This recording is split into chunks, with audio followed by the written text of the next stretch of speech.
자, 보도록 할게요. 오늘 빅데이터 처리 프로세스에 대해서 하는데, 우리 빅데이터에 대한 데이터에 대한 얘기를 지금 또 하고 있습니다. 그 이유가 뭐냐면은, 여러분들 이제 빅데이터라고 얘기하면은 그 말 속에도 데이터가 있잖아요. 그죠?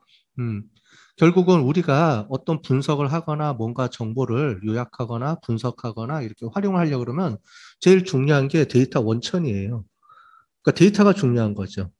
근데 그동안에는 우리가 이런 데이터들을 구할 수가 없어서 분석하고 싶어도 못했다는 거죠. 결국은 모든 원천은 이런 분석을 할 수 있는 데이터가 얼마만큼 확보되어 있느냐라는 게 이제 큰 관건이고요. 우리나라에서는 그거를 하기 위해서 데이터 구축 사업을 하고 있어요. 그래서 여러 정보,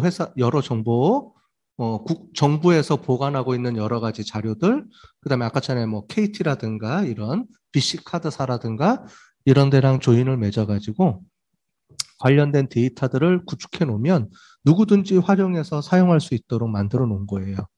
그걸 이제 빅데이터 플랫폼 사업이라고 하는데 그 사업을 지금 추진하고 있고 그 사업을 해서 지금 완성을 지금 해나가고 있습니다. 그래서 여러분들이 앞으로 이제 기업 나가거나 분석하거나 하면은 그런 데이터들을 다운로드 받아가지고 이제 내가 여러 가지 그것들을 활용할 수 있도록 지금 정부에서 주도적으로 하고 있어요.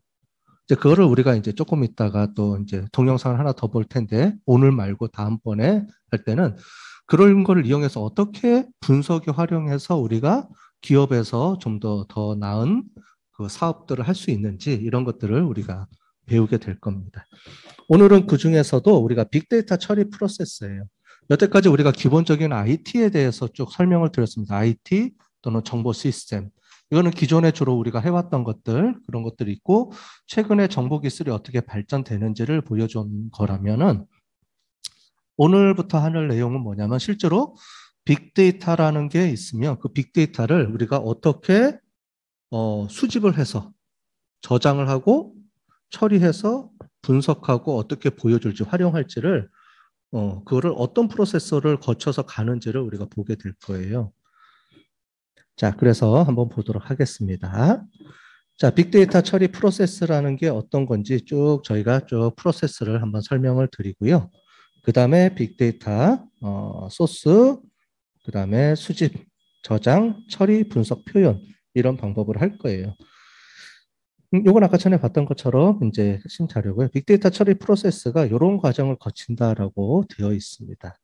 자, 처음에 데이터 소스. 이거를 지금 우리가 아까 전에 제가 보여드린 거예요. 이게 가장 출발점이거든요. 그러니까 이 뒤에 데이터 소스가 없으면 분석이 안 돼요. 나중에 제가 데이터 분석하는 방법에 가서 기계학습에 대한 얘기를 할 때 좀 더 설명을 드리겠지만 여러분들이 인공지능이라는 개념이 나온 지가 요즘 여러분들은 들었죠? 그런데 그게 나온 게 컴퓨터가 개발된 해부터 나왔어요. 컴퓨터가 개발되자마자 사람들은 이런 컴퓨터를 가지고 사람들의 지능을 닮는 그런 컴퓨터를 만들자라고 한 게 1950년대에 나왔어요, 벌써. 지난번에 한번 설명드렸는데, 그 튜링이라는 사람이 있었죠? 튜링. 그죠? 그래서 그런 사람들이 이미 인공지능을 1950년대면 컴퓨터가 나오기 시작한 해죠. 컴퓨터가 막 나와서 할 때부터 사람들은 이런 컴퓨터들을 이용해서 사람하고 똑같이 그런 지능을 가질 수 있는 걸로 생각을 하고 가능하다라고 보고 연구들을 많이 했습니다. 그런데 지금 벌써 70년이 지났죠. 70년이 지나고 컴퓨터가 많이 발전을 해갖고 왔죠. 하드웨어나 소프트웨어나 발전해 갖고 왔는데 이제 지금 들어와서 이제 인공지능에 대해서 이제 각광을 또 받고 있죠. 그다음에 여러 가지 실제로 그 인공지능에 대해서 실제로 활용이 가능할 수준까지 올라온 거예요. 그 이면에는 뭐가 있냐고 우리가 얘기를 하냐면 결국은 데이터예요. 인공지능이 있으려면 여러분들 공부를 많이 해야 되잖아요. 학습을 해야 되는데 나중에 배우겠지만 컴퓨터가 학습을 해야 되는데 학습할 자료가 없는 거예요. 데이터가 없다는 거죠. 그래서 그런 데이터가 없으니까 아무리 알고리즘을 개발을 하고 다 이렇게 우리가 연구를 해도 그걸 실제로 구현할 수 있는 자원이 없고 데이터가 없고 학습할 수 있는 도구가 없다 보니 그걸 이제 이론적으로만 갖고 있었다는 거죠. 근데 그런 것들이 이제 빅데이터 시대로 넘어오면서 사람들이 데이터들을 많이 저장할 수 있게 된 거예요. 물론 이제 컴퓨터 하드웨어가 계속 발전도 하고 소프트웨어가 계속 발전도 해왔기 때문에 가능한 일이죠. 그거에 대한 가장 대표적인 주제가 뭐냐면 클라우드 시스템. 클라우드 시스템이 있다는 거죠. 그럼 클라우드 시스템의 그 안에 우리가 다음 주에 배울 데이터를 어떻게 저장할 것이냐라는 측면에서 배울 텐데 그때 가장 핵심적인 내용이 클라우드 시스템이 추구하고 있는 분산 처리 시스템이에요. 뭐냐면 데이터들을 여러 군데 분산해서 관리하는 거예요. 예를 들자면 이제 그런 기술들이 나오기 시작을 하면서 이제 데이터들을 확보할 수 있게 된다는 거죠. 그러면서 그게 빅데이터가 나온 거고 그거의 가장 핵심 되는 내용이 오늘 여러분들이 많이 들을 내용 중에 하나가 하둡이라는 거예요. 코끼리 그림이 많이 나올 겁니다. 하둡이라는 건데 하둡이라는 거는 이런 빅데이터를 저장할 수 있는 큰 플랫폼 이름이라고 보시면 돼요. 여러분들이 앞으로 이 빅데이터 쪽에서 계속 하려고 그러면 하둡이라는 얘기를 무지 많이 들을 거예요. 데이터를 어디다 저장하느냐? 하둡에다 저장해 놓고 우리가 분석하고 처리하는 겁니다. 물론 방법론 측면에서는 나중에 우리가 또 배울 거예요. 뭐 통계학이라든가 기계학습 이런 방법론을 또 배울 거고요. 그 이면에는 데이터를 어떻게 저장하고 어떻게 그걸 끌고 올 것이냐 이런 부분에 이제 그런 게 필요한데 그때 들어가는 개념이 바로 하둡이라는 시스템이에요. 하둡. 그래서 아마 한 2, 3주에 걸쳐 가지고 여러분들이 하둡에 대한 얘기를 많이 배우게 될 겁니다. 한번 들어두시면 좋을 것 같아요.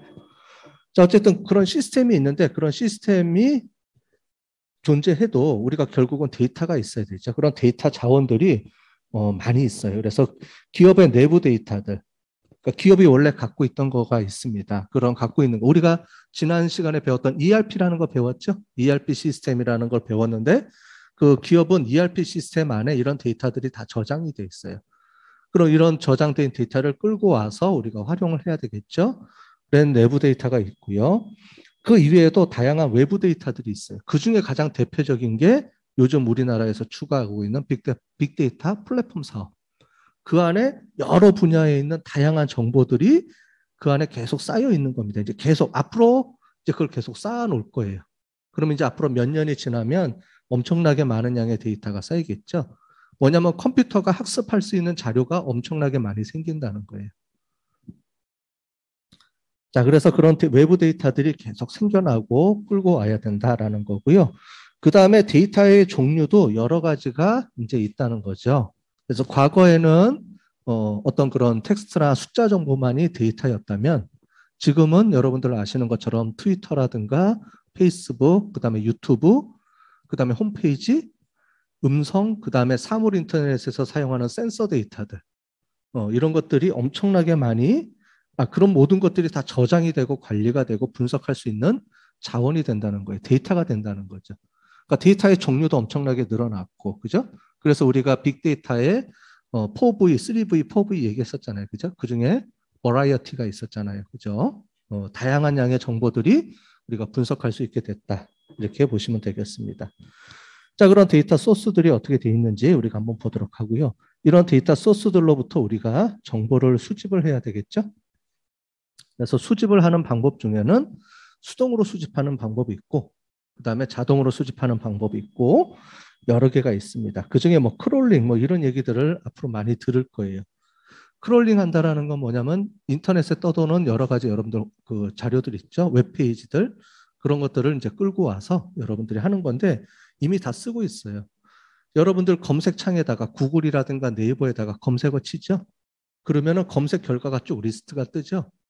그거에 이미 네이버나 구글에서 크롤링해서 즉 여러 가지 사이트들을 돌아다니면서 자동으로 계속 정보를 취합해서 구글 또는 네이버 컴퓨터에 이미 다 저장을 해놓습니다. 서버 쪽에. 인덱싱이라고 하는데 그렇게 하는 과정을 우리가 크롤링 작업이라고 해요. 이미 네이버랑 다 하고 있는 거예요. 검색 엔진들은 이미 그걸 하고 있어요.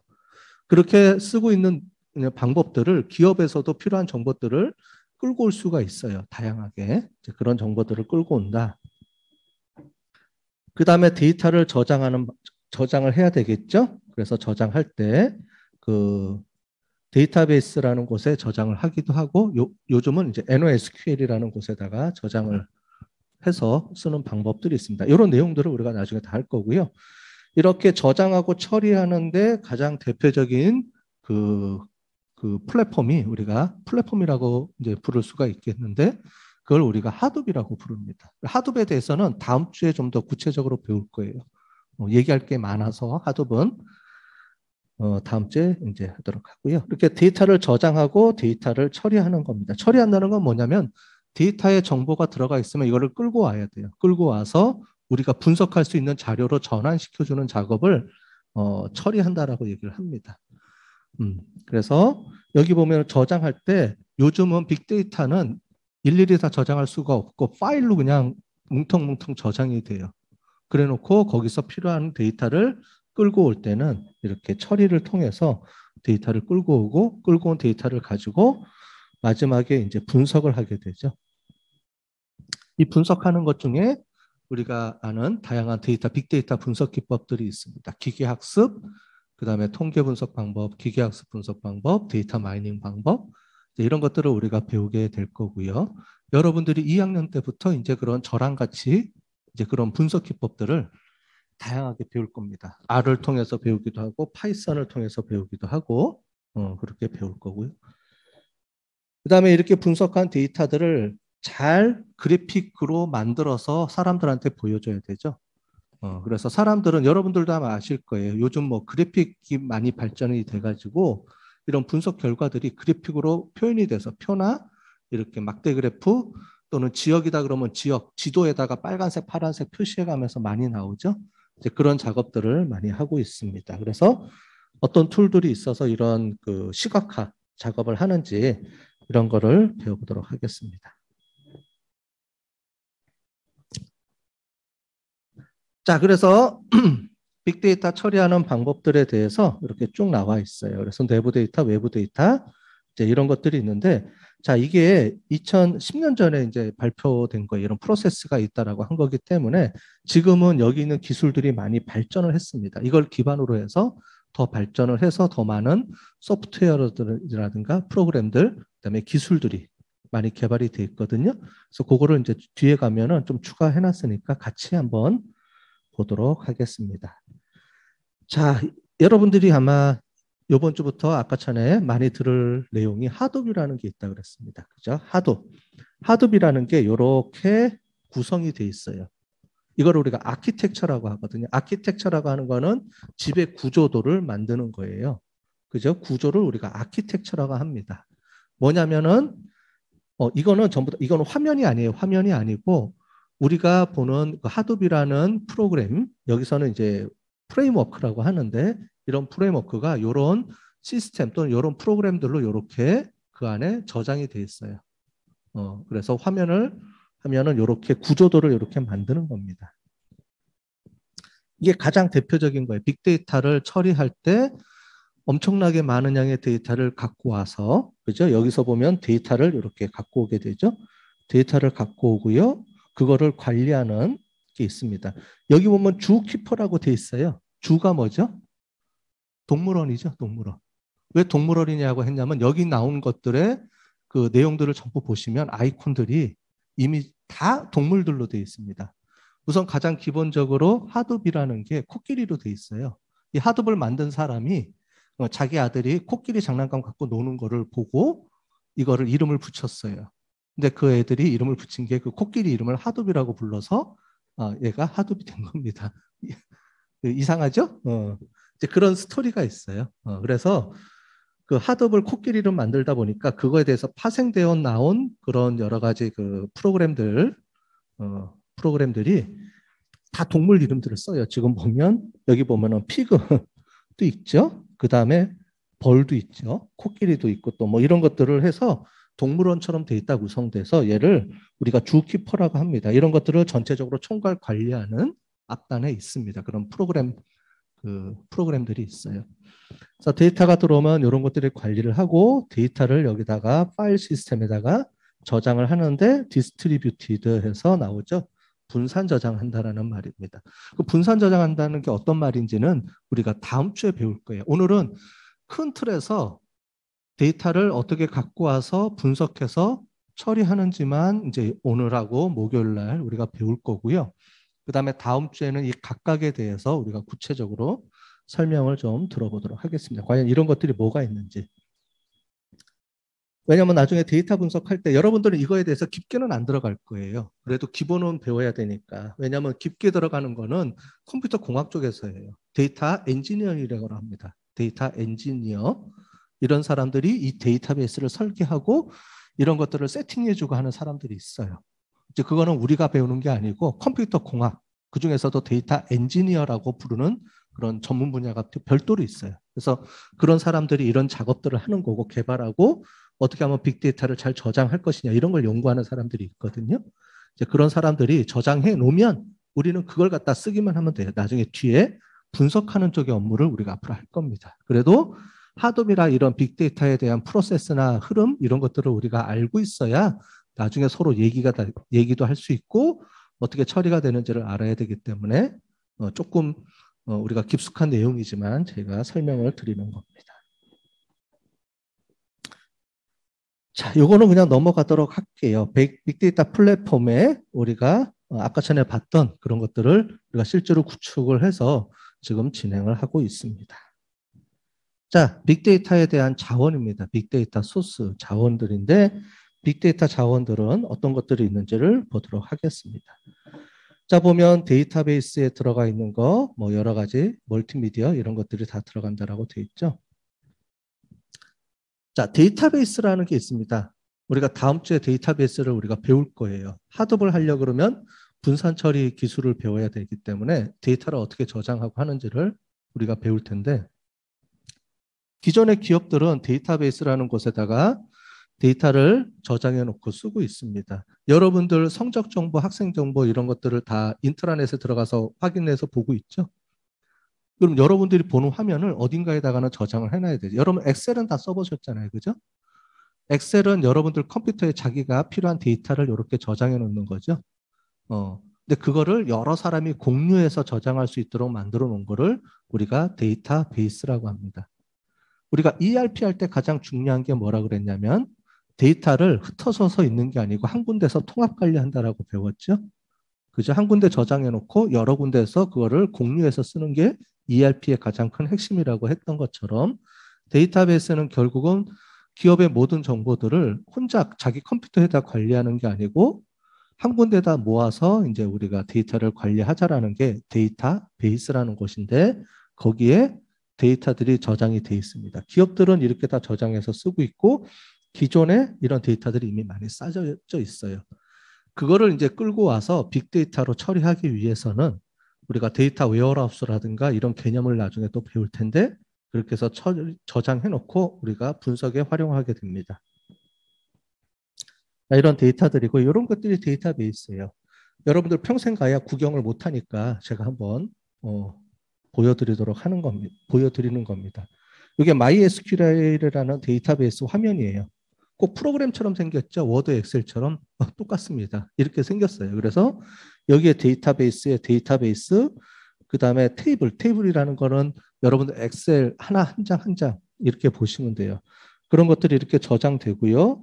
이런 식으로 이제 컬럼들이 저장이 되고 여기에 실제 데이터들이 저장되고 이렇게 구성이 돼 있어요. 엑셀하고 비슷하게 돼 있습니다. 그죠? 이렇게 저장해 놓은 거를 이제 각자 이제 빼서 우리가 쓰게 되는 거예요. 자, 외부 데이터 소스입니다. 그래서 공공정보 데이터 자원. 아까 전에 말했던 우리 빅데이터 플랫폼입니다. 빅데이터 플랫폼. 자, 이게 지금 가장 여러분들 보시는 우리나라에서 공공 데이터 플랫폼 사업을 하는 가장 큰 대표적인 그 사이트예요. 이 사이트에 들어가면 아까 전에 봤죠. 여러 분야에 있는 데이터들을 다 공유해서 쓸 수가 있는데 꼭 거기만 있는 게 아니고요. 그 외에 다양한 사이트들이 있어요. 공공 데이터 포탈, 그러니까 빅데이터 플랫폼 전에 공공 데이터 포탈에서 그 자료들을 그 자료들을 올려놨었는데 지금은 빅데이터 플랫폼 사업으로 이게 넘어가서 같이 운영을 하고 있습니다. 서로 이게 데이터들이 서로 공유돼 있어요. 비슷한 데이터들이 있기 때문에 이렇게 보시면 되고 그 다음에 국가 통계 포탈도 있습니다. 통계청에서 운영하는 건데 이 국가 통계 포탈은 통계 사이트 여러 가지 정보들이 돼 있어요. 이거를 제가 하나씩 한번 보여드리도록 할게요. 빅데이터 플랫폼 센터입니다. 자, 여기에 통합 데이터 지도입니다. 요 안에 보시면 돼 있죠. 그래서 만약에 문화 찍으면 오른쪽에 관련된 데이터들, 소스 데이터 쫙 돼 있어요. 그다음에 통신 쪽 관련돼서 아까 전에 KT 있었죠? KT 이런 통신 사이트들에서 관련된 데이터를 여기다 다 넣어놨어요. 이 사이트들이 국가의 정보에서 돈을 준 겁니다. 돈을 주고요. 물론 개인정보 이런 것들은 다 빼고 올려놓습니다. 빼고 올려놓는데 이 안에 들어가면은 아무거나 하나 들어가 볼까요, 제가? 여긴 지금 안 돼 있네요. 이거 들어봅시다. 들어가 보시면 이렇게 연결이 돼 있고요. 연결 안에 보면 여러 가지 이제 데이터들이 있는데 무료 데이터도 있고요. 그 다음에 유료 데이터도 있고요. 그러니까 여러분들이 나중에 이제 지금은 잘 모르겠는데 이제 2학년, 3학년, 4학년 올라가면 실제로 데이터를 구해서 이제 분석해야 되는 것들이 많이 실습들이 있어요. 그러면 이제 교수님들이 정보도 제공해 주겠지만은 본인들이 관심 있는 분야가 있으면 우리가 빅데이터 할 때 가장 중요한 게 세 가지라 그랬죠. 이 벤 다이어그램으로 제가 설명을 드렸잖아요. 그죠? 하나가 컴퓨터 지식, 두 번째가 분석 지식, 세 번째가 도메인 지식. 그 도메인 지식은 여러분들이 자기가 앞으로 가고 싶은 분야들이 있잖아요. 그게 문화 쪽이든, 뭐 지금은 뭐 잘 모르실 거예요. 근데 나중에 하다 보면 자기가 관심 있는 분야들이 생깁니다.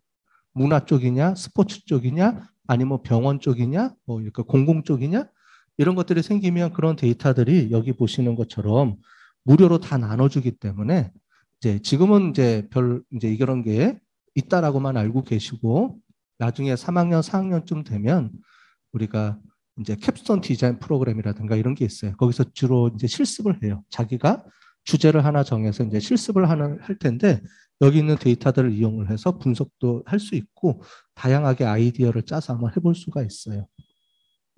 우리도 그런데 실제로 정부에서는 이거는 빅데이터를 활성화하기 위해서 돈을 들여서 아까 전에 천 몇 억씩 투자를 해서 데이터를 다 구축해 놓은 겁니다. 우리는 그냥 무료로 쓰기만 하면 돼요. 다양한 정보들이 있기 때문에 이런 것들을 이용을 해서 많이 쓰고요. 실제로 창업하는 사람들, 어플리케이션 여러분들 핸드폰에 어플 있죠? 어플 하는 사람들이 이런 데이터들을 가지고 다 사업을 하고 있어요.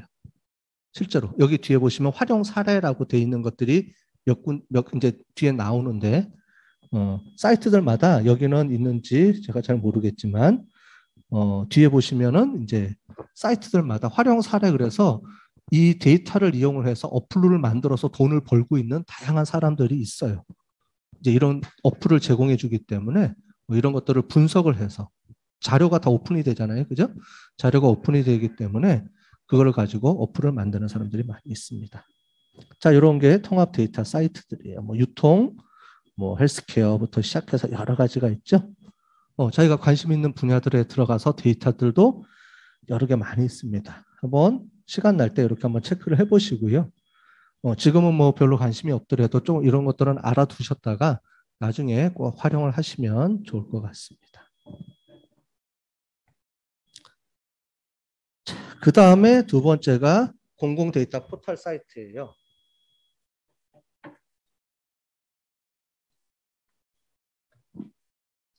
자, 여기도 이런 게 있습니다. 자, 그래서 뭐 교육 분야 뭐 이렇게 나와 있죠. 그죠? 그래서 이렇게 보시면 교육 분야 들어가 보면 카테고리로 이렇게 데이터들 이렇게 다 다운로드 받아서 쓸 수 있도록 다 돼 있어요. 되게 좋아졌죠. 옛날에는 저희가 데이터 구하려면 너무 힘들었어요. 데이터가 오픈이 안 돼 있으니까 여러분들이 데이터를 구할 수가 없잖아요. 그죠? 기업체가 아닌 이상은. 그래서 뭐 분석하고 싶어도 분석할 수가 없었는데 지금은 이런 데이터들을 막 제공해 줍니다. 이거 활용하라고. 국가에서 아예 데이터, 빅데이터 사업. 아까 전에 우리가 동영상에서도 본 것처럼 결국 데이터가 자원이죠. 그죠? 석유나 이런 게 이제 자원이 아니고 소스가 아니고 데이터가 자원이 되는 시대. 이게 이제 우리가 앞으로 살아가는 시대죠. 결국은 데이터를 누가 많이 확보하고 그 데이터로부터 잘 분석해서 활용하느냐가 결국 승패를 가른다. 이게 지금 현재의 그 기조입니다. 그래서 빅데이터 플랫폼 사업을 하는 거고요. 잘 확인해 두시면 좋을 것 같아요. 이런 사이트들도 있고요. 아까 전에 국가 데이터 맵이 조금 전에 우리가 봤던 겁니다. 이 사이트들. 그거랑 서로 연결돼 있죠. 여기 문화관광부터 쭉 돼 있죠. 이런 사이트들이 아까 전에 요거 보는 요거랑 서로 연결이 돼 있기 때문에 잘 해보시면 돼요. 그러니까 비슷한 것들도 있고 서로 공유되는 사이트 그 데이터도 있고 아니면 특화된 사이트도 있습니다.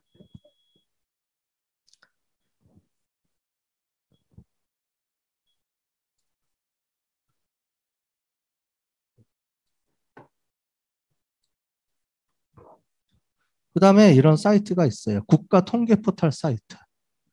우리가 여러분들 2학년 1학기 때 통계 수업을 배울 텐데 국가에서는 이미 수십 년 전부터 여러 가지 인구 정보라든가 국가에 관련된 정보들을 다 오픈해서 데이터로 제공해 주고 있어요. 우리가 몰랐을 뿐이죠. 그리고 기업이나 이런 데서는 기존에 이미 다 이런 걸 사용해서 분석하고 이걸 활용을 하고 있습니다. 그래서 우리가 이제 빅데이터를 전공하는 학생들이기 때문에 이런 부분들을 꼭 배우셔야 돼요. 배우고 데이터가 어디 있는지. 결국은 뭐냐면 우리는 자료가 어디 있는지를 잘 파악해야 돼요. 그죠? know where, know how가 있죠? 그죠? 그 얘기 알죠? know where, know how. 옛날에는 know how가 중요하죠. 어떻게 배우는 게, 뭐 이게 어떤 거냐. 근데 요즘은 know where. 내가 원하는 자료들이 인터넷 어딘가에서 있는지를 빨리 찾아내는 게 능력이에요. 요즘 시대는. 그죠? 그러니까 여러분들이 know where를 잘 알고 있어야 되는데 그 중에 가장 대표적인 게 내가 필요한 데이터들이 어느 곳에 있는지를 잘 파악해 줘야 되고 그거를 제가 다 정리해서 올려놨습니다. 그거 꼭 중요한 거니까 항상 갖고 다니면서 필요할 때 꼭 찾아서 원하는 곳에 이렇게 보시면 좋을 것 같아요. 여기는 주로 통계청 관련 사이트들입니다. 통계청 관련 사이트들이고 인구부터 시작해서 여러 가지 데이터들이 있어요. 인구 총조사, 뭐 인구 부분 이런 것들도 다 돼 있고요. 이렇게 다 돼 있고 또 뭐 쉽게 보는 통계 들어가면은 뭐 이렇게 주제별 통계부터 시작해서 다 돼 있으니까 이런 거 한번 보시면 될 것 같아요. 그래서 이렇게 시각화도 돼 있고 자 인구 들어가면 여기 서울 인구부터 해서 쭉 나와 있죠. 그래서 이렇게 들어가면 서울의 인구들 비율, 고령 인구 비율 이렇게 다 이런 게 시각화거든요. 아까 전에 결국 그러면 이런 데이터를 이런 사이트들은 데이터 저장하는 것부터 해서 아까 전에 우리가 봤던 그런 프로세스들을 다 거쳐서 제일 마지막에 분석한 결과를 이렇게 일반 사용자들도 볼 수 있게 이렇게 뿌려주기도 하고요. 실제 데이터들을 오픈해서 데이터를 다운로드 받을 수 있게 다 만들어 놨어요. 그러니까 그걸 다운로드 받아서 내가 나에 맞게끔 활용해서 쓸 수도 있습니다.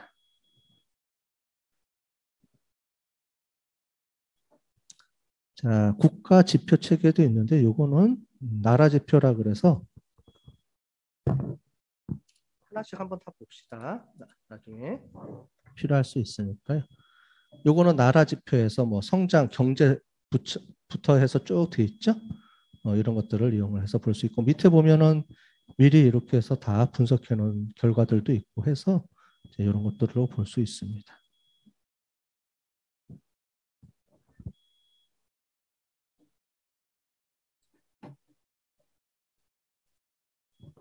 자, 그 다음에 얘는 GIS라 그래서 지도 사이트예요. 지도랑 연결해가지고 할 수 있는 것도 있고,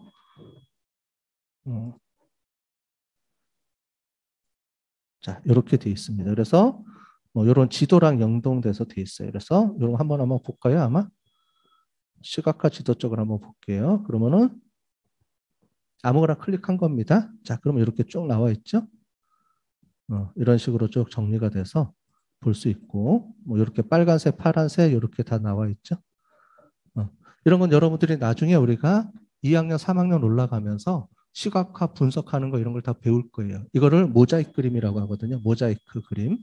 이거를 이제 만드는 방법. 이런 거를 우리가 다 배우는 거예요. 배우거나 아니면 이런 툴들이 제공돼요.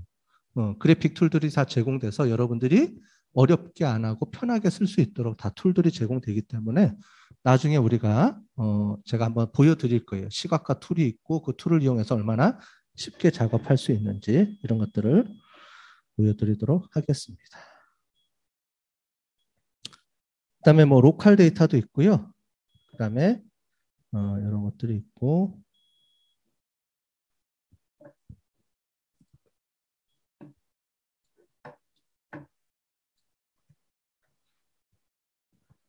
그다음에 또 어디도 있냐면은 서울시하고 요즘은 공공기관들에서 다 관련된 정보들을 제공해요. 그러니까 서울시면 서울시에 특화된 데이터들을 이렇게 제공해주고 있고요. 경기도도 제공해주고 있고 아마 그 국가 공공단체들에서 이런 여기는 지금 제가 큰 틀에서만 지금 사이트를 정리를 해준 거고요. 한 10개 정도. 그 이외에도 공공기관들에서 요즘 데이터 오픈 사업들을 많이 합니다. 그래서 그런 것들을 잘 들어가 보시고 잘 찾으시면 내가 원하는 정보들을 무료로 잘 우리가 받아서 쓸 수가 있어요. 그런 걸 잘 확인해 보시기 바랍니다.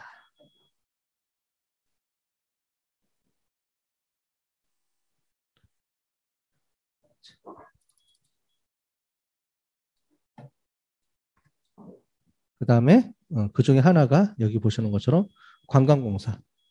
한국관광공사에서 하는 건데 이 사이트를 이용해서 활용하는 사람들이 많아요. 어플, 관광 정보 관련된 어플들을 여기서 다 제공해 주는데 여기 보면 API라는 개념이 있어요. 이 API가 뭐냐면 실제로 데이터를 다운로드 받아서 내 컴퓨터에 설치해서 쓰는 게 아니고 그쪽 관광공사 서버에 있는 사이트랑 데이터를 연결해서 쓸 수 있도록 API라는 거를 제공해 줍니다. 말하자면 소스 코드 같은 거를 제공해 줘요. 그럼 그걸 가지고 내가 컴퓨터에다가 연결만 시켜주면 굳이 내 컴퓨터에 저장 안 하고도 데이터를 불러갖고 와서 분석할 수 있도록 만들어주는 거예요. 이런 사이트들이 API가 많이 제공되고 있거든요. 그러면 부담 없이 여러분들이 이제 어플 같은 거 개발해 줄 수가 있겠죠. 그죠? 이런 거를 해주는 게 있고요. 여기 보니까 한 17개 API 개발해서 올려놨네요. 그럼 이걸 이용해서 이제 여러분들이 핸드폰 어플 개발할 수가 있는 거예요. 그래서 활용 사례들이 많이 있네요. 그죠? 보시면 이런 것들이 전부 다 여기에 개발된 이제 어플 사이트들입니다. 요거 이제 핸드폰으로 치면 다 뜰 거예요. 그럼 요 사이트들이 지금 요런 API를 이용을 해서 이제 돈을 벌고 있는 수익 사업을 하고 있거나 아니면 뭐 무료로 정보 제공해 주는 그런 거다라고 보시면 될 것 같아요.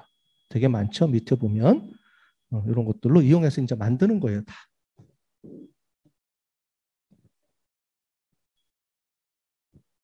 자, 우리뿐만이 아니고 미국에서도 있습니다. 그래서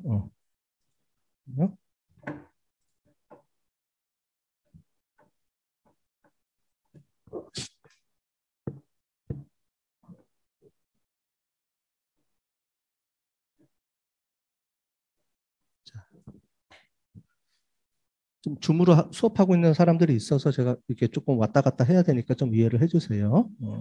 또 안에서 또 듣고 있는 학생들은 화면을 못 보니까 우리가 지금 다 보고 있지만은 그렇게 해주시면 좋겠어요. 그래서 요거는 이제 미국도 마찬가지예요. 전 세계 모든 나라들이 자기 나름대로 자기네들 공공 데이터 플랫폼 사업들을 해서 이렇게 이미 다 개발을 해놓고 있습니다. 그러니까 미국 쪽도 활용할 수 있고 혹시 글로벌하게 생각하는 사람들은 그 나라에 맞춰서 이렇게 들어가 보면 정보들을 다 제공해주는 사업들을 아마 하고 있을 거예요. 그걸 찾아서 이제 뭐 이런 걸 쓸 수도 있습니다. 자, 이런 사이트들이 있는데 이런 사이트들을 이용해서 우리가 정형화된 아까 전에는 우리가 정형화되게 다 정리해서 올려놓는 사이트들이에요. 그래서 CSV나 엑셀로 다 다운로드 받아서 내 컴퓨터에서 불러다가 쓸 수 있는 그런 건데 그거 이외에도 내가 자동으로 필요한 데이터를 끌고 와서 쓸 수가 있습니다. 아까 전에 크롤링을 한다 그랬는데 내가 우리가 텍스트 마이닝 나중에 배우겠지만 텍스트 마이닝 같은 거 하면은 이런 사이트들에서 내가 필요한 정보를 내가 끌고 올 수가 있어요. 이런 것들을 다 나중에 배울 겁니다, 여러분들이. 3, 4학년 올라가면은 이런 여기 보면 이게 다음 영화 사이트거든요. 거기서 여기 보면은 사람들 이런 그 댓글이라든가 여기 평점 있죠, 요거 요런 거를 이제 끌고 오는 겁니다. 그걸 크롤링이라고 합니다. 크롤링해서 데이터로 내가 만들어서 내가 필요한 거를 분석할 수 있도록 이렇게 다 그런 것들을 할 수 있게 해놨어요. 그래서 이런 데이터들도 이제 다 씁니다. 그러니까 정형화된 데이터, 우리 기업의 데이터베이스에 저장되어 있는 데이터, 플러스 공공기관에서 제공해주는 정형화된 데이터, 플러스 그 다음에 이런 그 이외에 내가 필요한 데이터들을 끌고 와서 다양하게 갖고 와서 쓸 수가 있어요.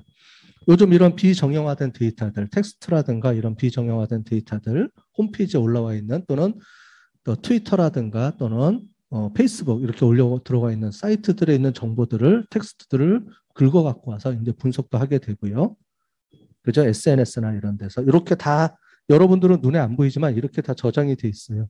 그래서 잘 이런 구조들을 다 파악할 수가 있거든요. 인터넷에 보면은 다 나와 있습니다. 그래서 이런 거를 끌고 갖고 와서 내가 데이터로 저장해서 쓸 수가 있습니다. 그 다음에 로그 데이터라는 것도 많이 써요. 옛날에는 로그 데이터는 다 버렸는데 여러분들도 지금 컴퓨터에 집에서 데스크탑 있죠? 집에서 노트북 이런 거 쓰게 되면 로그 파일이 다 저장이 돼 있어요. 여러분들은 몰라서 그렇지. 로그 파일이 뭐냐면 누가 접속을 했고 언제 몇 시 몇 분에 어떤 프로그램을 사용했고 하는 것들이 이미 이벤트나 이런 걸 해서 윈도우즈에 다 저장이 돼 있어요. 근데 내가 별로 뭐 관심이 없어서 여러분들은 뭐 그런 것까지 볼 필요가 없잖아요. 이런 것들을 분석해서 이제 활용하는 그런 것도 사용할 수가 있습니다. 이런 것들도 다 데이터가 되거든요. 그래서 뭐 텍스트 마이닝이나 비정형화된 데이터들, 그 다음에 요즘은 로그 데이터, 이런 데이터들을 이용해서 분석해서 이제 활용할 수도 있고요. 그 다음에 또 센서 데이터들. 그래서 센서 데이터들인데, 센서 데이터들은 이런 아날로그 신호들로 서로 정보를 주고받습니다.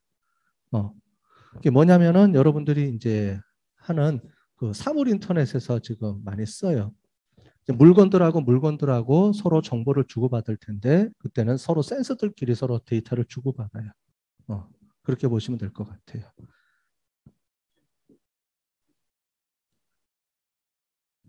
그 다음에 음성도 요즘은 정보가 되는 거죠. 데이터가. 그죠? 음성 정보들.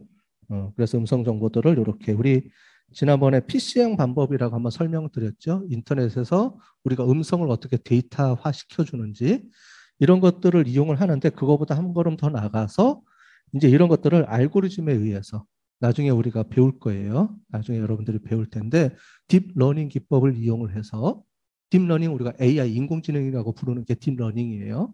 딥러닝 기법을 이용해서 사람들이 우리가 말을 하는 것들을 인식을 하는 겁니다. 가장 쉽게 얘기를 하자면 이런 거예요. 나는 이라고 하면 그 다음에 무슨 단어가 제일 많이 나올까요? 사람들이. 나는. 또는 영어로 치면 I 다음에 가장 뒤에 많이 나오는 단어가 AM이랍니다. IM. 이런 것들이 데이터베이스에 다 저장돼 있어요. 그럼 I라고 딱 치면 AM이라고 그 단어를 추천해 주는 거예요.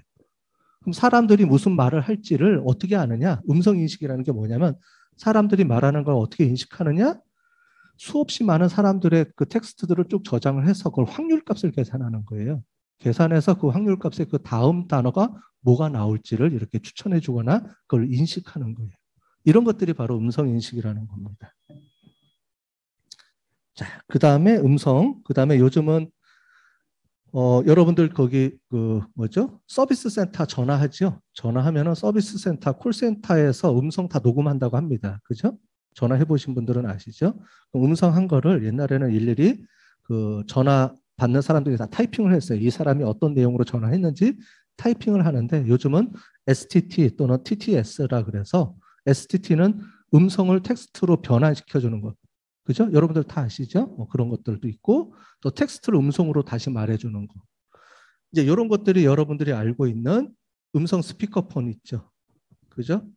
아리아라든가 그죠? 뭐죠? 요즘 나오는 게 가장 많이 나오는 게 뭐가 쓰이죠? 요즘 음성 스피커들 많이 있잖아요. 그죠? 한때 유명했 막 이제 붐이 일어났었죠. 지금 집에서 여러분들 보면 많이 쓰고 있잖아요. 그죠? KT 거라든가 이런 거 쓰면 음성으로 막 명령어 전달해 주면 다 인식하잖아요. 그런 것들이 바로 이런 거예요. STT 또는 반대로 TTS로 변환해 주고 하는 것들이 바로 이런 내용들이고요. 이런 내용들도 다 음성도 다 데이터로 저장이 됩니다. 다 데이터로 활용하는 거예요. 옛날에는 저장도 할 수 없고 분석할 수가 없었기 때문에 다 버렸는데 지금 이런 것들이 다 데이터로 저장해 놓고 분석해서 쓴다는 거예요. 사진, 이미지, 그죠? 이미지들도 마찬가지고 다 이렇게 분석해서 쓰는 거를 할 거예요. 이게 이런 것들이 인공지능을 이용해서 하는 겁니다. 동영상, 유튜브 같은 경우에도 동영상들을 이렇게 다 분석해서 이렇게 해서 변환시켜주고 하는 이런 것들을 우리가 쓰게 돼요. 결국 뭐냐면은 과거에 너무 한정돼 있던 데이터들이 지금은 그러니까 말하자면 우리가 생활하는 모든 정보들이 다 데이터화돼서 데이터베이스 또는 다 저장이 된다는 거예요. 그걸 저장해놓고 그다음에 그거를 어떻게 활용할지는 다른 문제고 다 저장해놓고 이렇게 분석해서 쓴다. 이렇게 이해를 하시면 될 것 같습니다. 여기까지 하고 오래간만에 왔는데 너무 힘들게 시키고 있죠, 지금? 좀 쉬었다 합시다. 자, 우리 12시 58분이니까 1시니까 쉬었다가 1시 10분에 다시 시작할게요. 조금 쉬었다 합시다.